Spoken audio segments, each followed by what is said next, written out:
So I want to welcome you again into this program, Enlightenment by the Word. My name is Pastor Harrison from Redeemed Gospel Church, Free Area, Nakuru.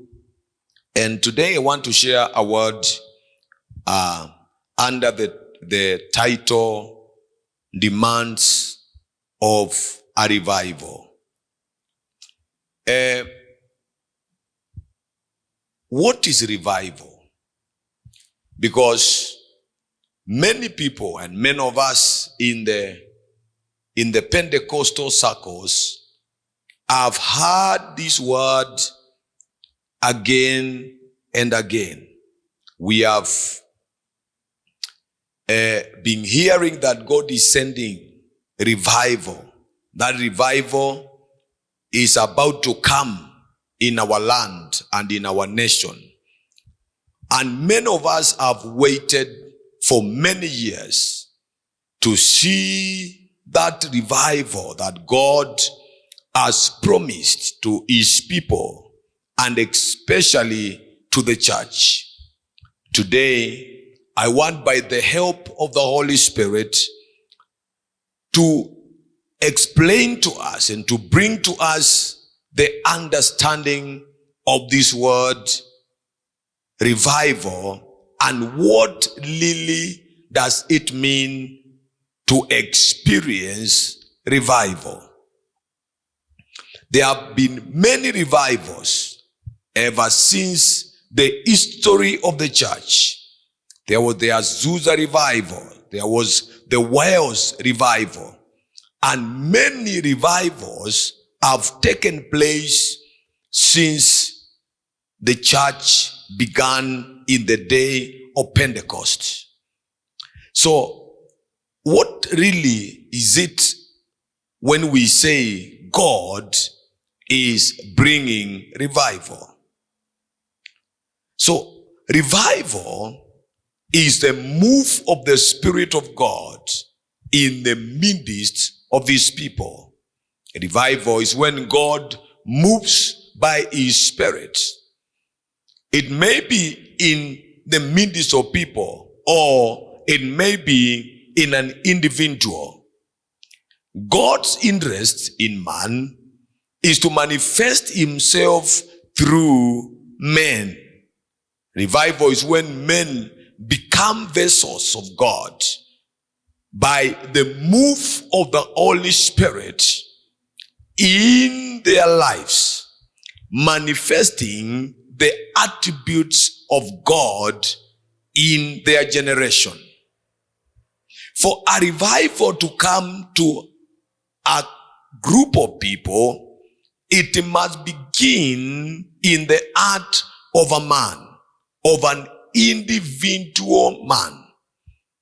That man will, by the stirring up of the Spirit, bring an awareness in a group of people of the move of God.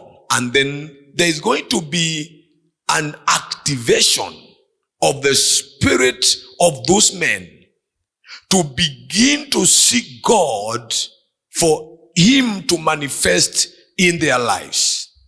So it is the intention of God to revive men. And I want to believe that with all my heart, that if there was a time that we needed the move of the Spirit of God in our midst and in our societies and our churches, it is now. Because there has been a lot of coldness, a lot of apostasy in our midst that can only be driven away by the move of the Spirit of God in our midst. I pray, and this is my prayer in my generation, that there is going to be an outpouring of the Holy Spirit and the move of the Spirit of God that is going to shake the powers of darkness and the kingdom of darkness, and a move that is going to bring an awareness of a God, an Emmanuel, who lives in the midst of his people. In the book of Habakkuk chapter number 3, verses 2, the Bible says, through God speaking through the prophet, he says, "Oh Lord, I have heard of your speech and I was afraid."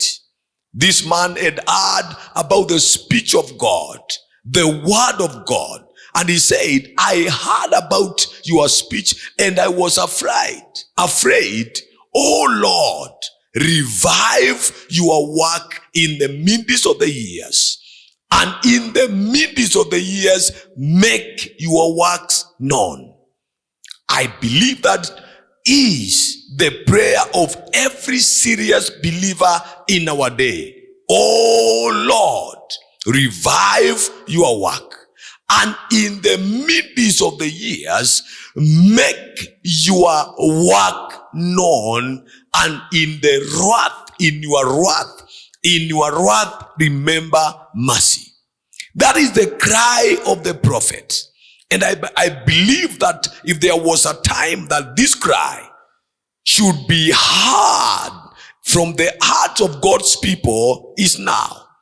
When you look around, it seems like the enemy is taking over churches, taking over hearts of men, bringing coldness, bringing uncommitment in the hearts of men, lack of commitment to God. That which will bring healing is a move of the Spirit of God in the hearts of the people of God. The Bible says that the glory of the latter house shall be mightier, shall be more than the glory of the former house. And we are in the latter days. And the Bible is saying that the glory of the latter house shall be greater than the glory of the former house. And therefore, it is important that we begin now to see the world as it is. So it is important to understand that as we move toward the end of the age, that God's glory is going to increase in our days and in our midst and in the nations. The glory of God is going to be made manifest in the eyes of men. Habakkuk chapter 4 verses 14, chapter 2 verses 14, the Bible says that for the earth will be filled with the knowledge of the glory of God as waters covers the sea. And therefore, as we come to the end of the age, of this present age, as we prepare for the coming of our Lord Jesus Christ, the knowledge of the glory of God is going to increase in our midst and in our societies. And then we are going to usher in the coming of the Messiah, the Lord Jesus Christ. The Bible says in the book of Proverbs, chapter number 4, verses 18, that the path of the just is like a shining light that shines ever brighter and brighter unto the perfect day. So as we approach those days, the glory of the church and the glory of the people of God is going to shine brighter and brighter unto the perfect day. Remember, light will always be made manifest when there is greater darkness. When there is a great darkness, light will shine more and more. And I believe in our days that the light of His glory is going to shine more brighter and brighter in these days than it has never been before. So if we are going to see revival, if we are going to see the move of the Spirit of God, if we are going to see the moving, the stirring up of the Spirit of God in our midst, in our families, in our churches, and in our communities and in our nations, then we need to understand that there are some demands that will usher us into such times of revival. And one of the demands that is going to usher us into such place is an awareness of where we are, an awareness of our position in God, an awareness of our condition in God and our situation as in the days that we are living in.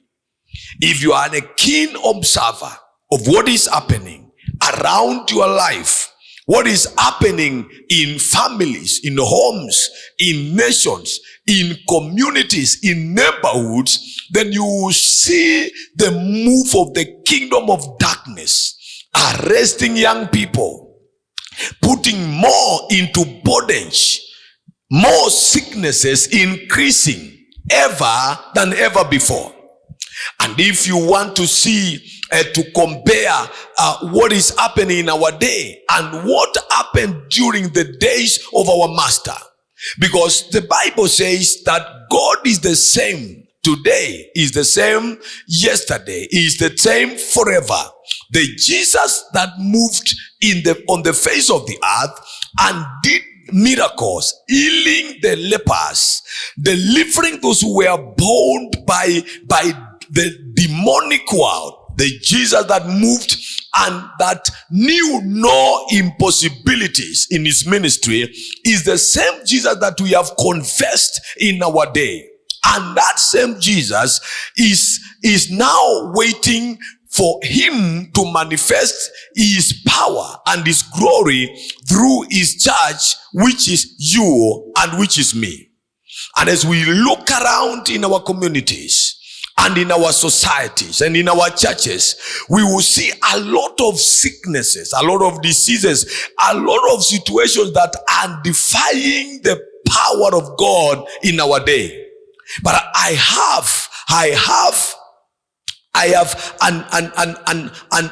a conviction in my heart, because God wants to show himself in our communities through us and through the church, and that will come when he will begin to move in our hearts and he will begin to manifest his power in our hearts through the Holy Spirit.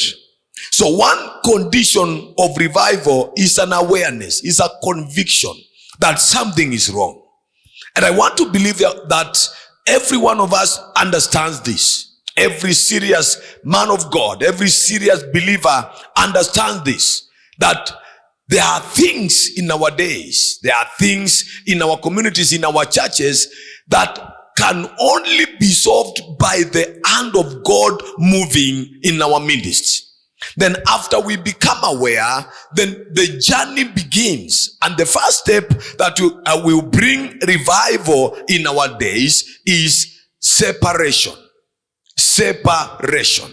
We need to know this, that unless we begin to separate ourselves, today we cannot see the move of God, because we cannot differentiate between those people who are in church and those who are outside the church. 2 Corinthians 3:17, the Bible says,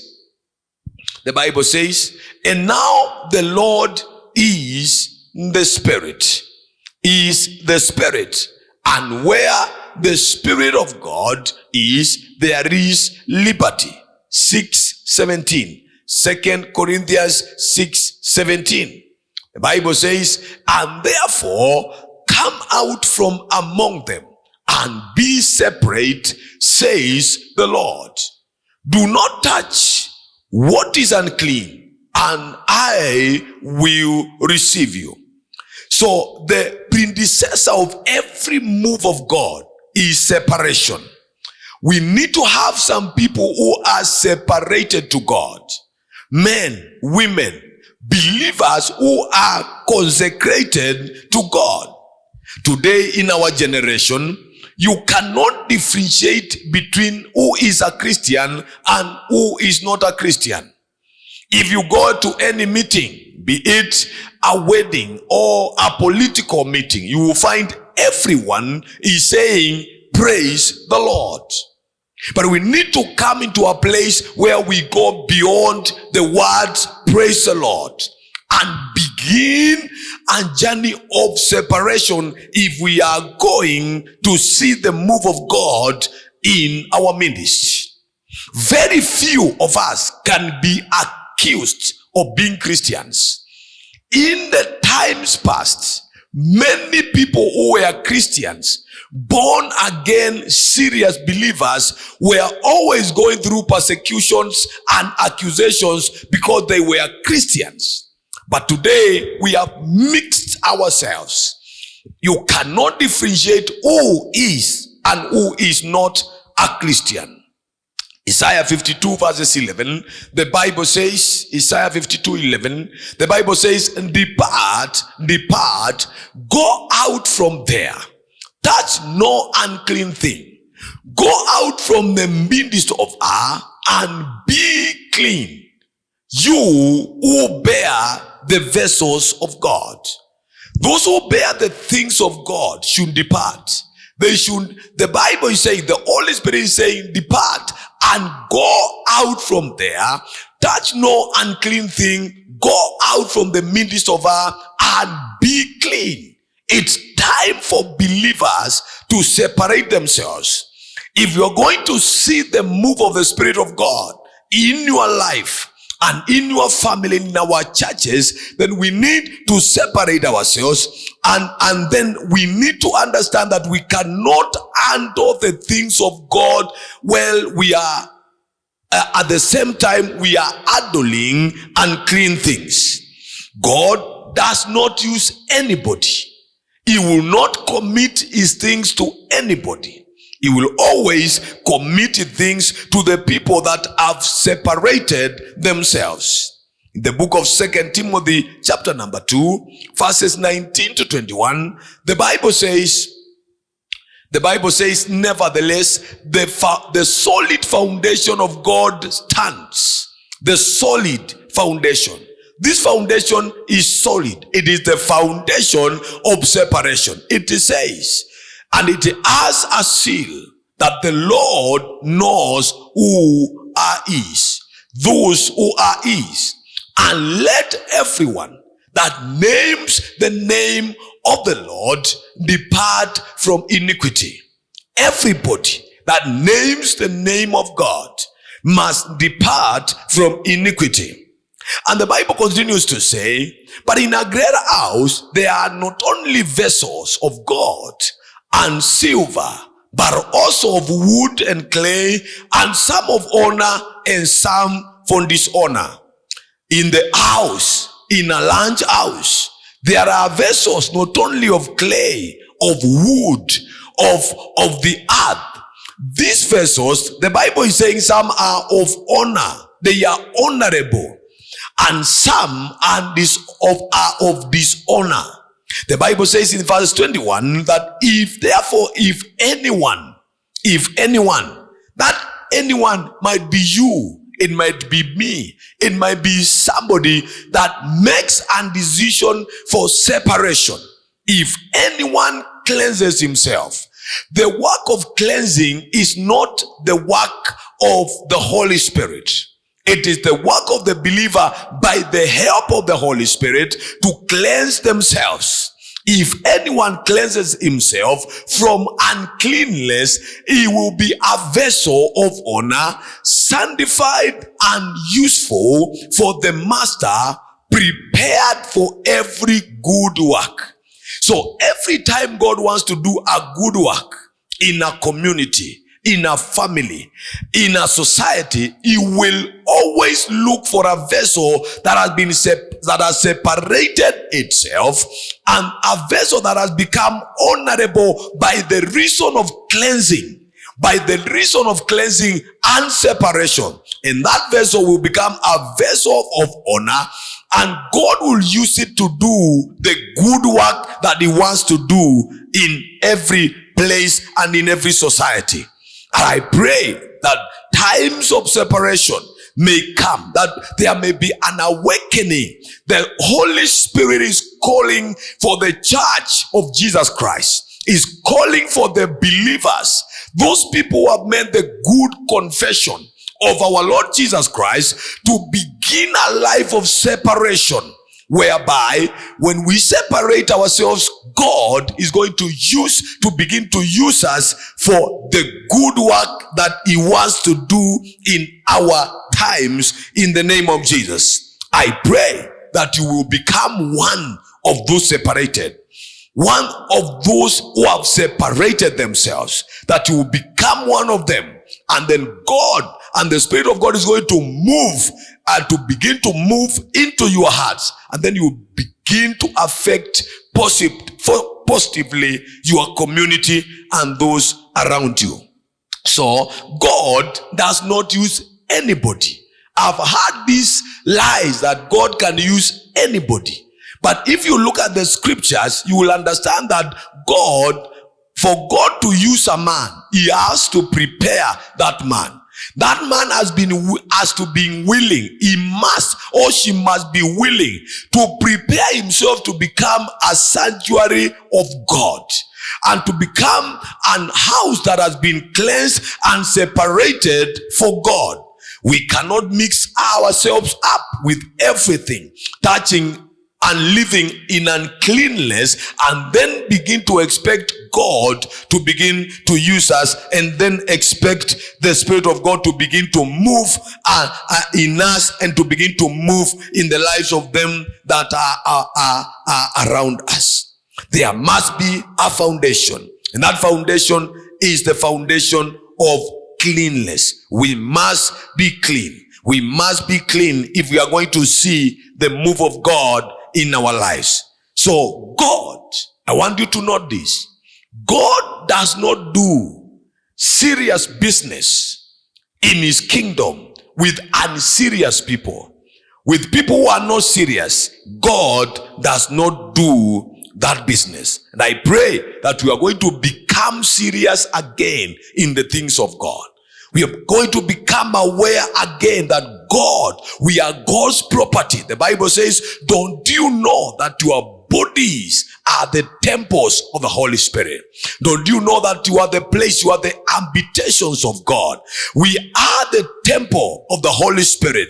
And therefore, if the Holy Spirit, who is holy, is going to live in us and is going to begin to work in us, then separation is a must for every believer in the name of Jesus. I pray that those who are listening to me today, as you hear and listen to this message, the Holy Spirit will begin to minister to you and begin to show you the areas in your life where you need to begin to separate yourself, the things you need to begin to cut off, the friends you need to begin to cut yourself from, the associations, the things that you need to separate yourself from them. And then you become holy gods, owned by God, possessed by the Spirit of God, a property of the Spirit of God. And then you will begin to see how God can use a man, how God can use a woman to begin to move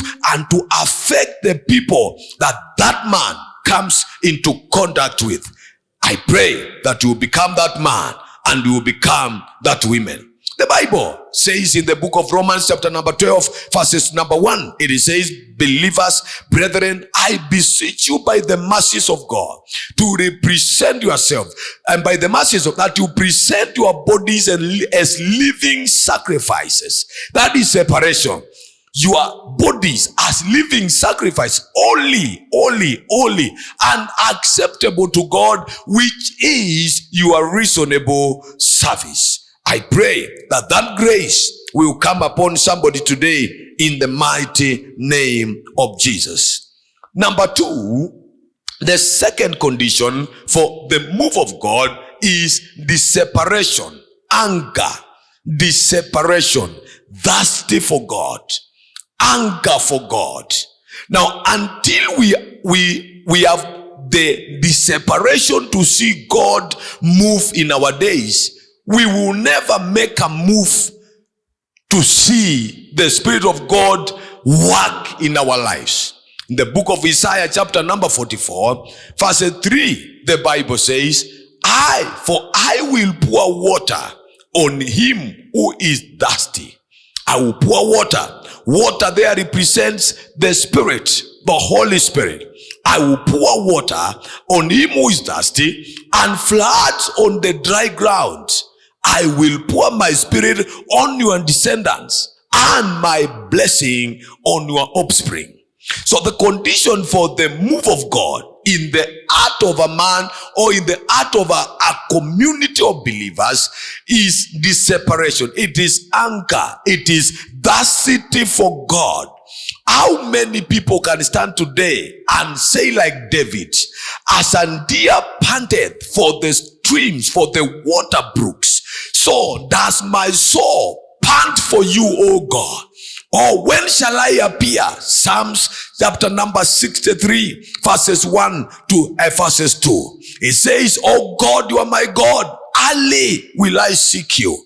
My soul thirsts for you. My flesh longs for you in a dry and thirsty land where there is no water. He continues to say, so I have looked for you in the sanctuary to see your power and your glory. This is a man who is thirsty.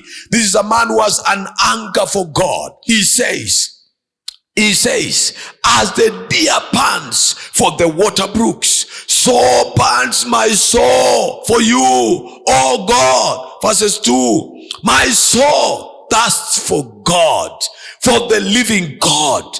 When shall I come and appear before God? This is a man who is thirsty. He says, as a deer panted for the water brooks, so his soul panted for God. And he says, my soul thirsts for God, for the living God. When shall I come and appear before God? I pray for thirsty, for anger in the church of Jesus Christ of our day, that believers will begin to thirsty, not for the things of God, not for the blessings of God, not for the breakthroughs that we need, not for the things that we need, but for God himself. David is thirsting for God himself, and he says that when shall I come and appear before my God? That should be the cry of every heart. That should be that is the cry of a thirsty heart. That is the cry of an angry man who is not angry for the things of God, a man who is angry for God himself. I pray that grace will fall upon you. It will come upon you, and then the anger for God will be awakened in our hearts, that we will begin to pant for him. We will begin to desire him more, in Jesus' mighty name.